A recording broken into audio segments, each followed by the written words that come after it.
ወላጅ ደግሞ በጣም ብዙ ጊዜ ሁለት ነገሮችን ይሳሳታል። ወላጆች እንዲህ ይላሉ፣ ልጄ አቅም አለው፣ ልጄ አቅም አላት፣ አቅሟን ግን አልተጠቀመችም፣ አቅሙን ግን አልተጠቀመበትም፣ አቅሙ እኮ እንደዚህ፣ አቅሙ እኮ ወደዛ ይላል በጣም ብዙ ወላጅ። ሁሉም ልጅ አቅም አለው፣ አቅም የሌለው ልጅ የለም። ያን አቅማቸውን ግን አውጥተው መጠቀም እንዲችሉ በጣም ትልቁን ድርሻ የሚወስደው ወላጅ ነው።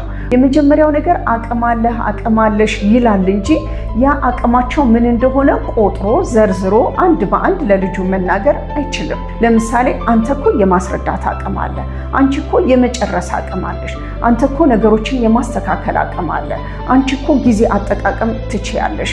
ስለዚህ ችሎታቸው የምትሉትን ነገር ወይም አቅማቸው የምትሉትን ነገር አንድ በአንድ ስትነግሯቸው ያ አቅም ስራ ላይ ይውላል ማለት ነው።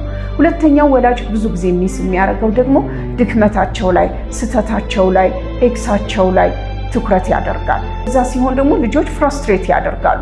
ከቻሉት ነገር ይልቅ ያልቻሉትን፣ ከራይታቸው ይልቅ ኤክሳቸውን፣ ከአቅማቸው ይልቅ ደግሞ ድክመታቸው ላይ ትኩረት ስናደርግ እኔ አልችልም ብለው ማሰብ ይጀምራሉ።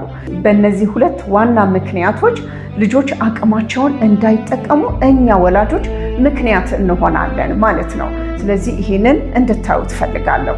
አመሰግናለሁ። ቻው።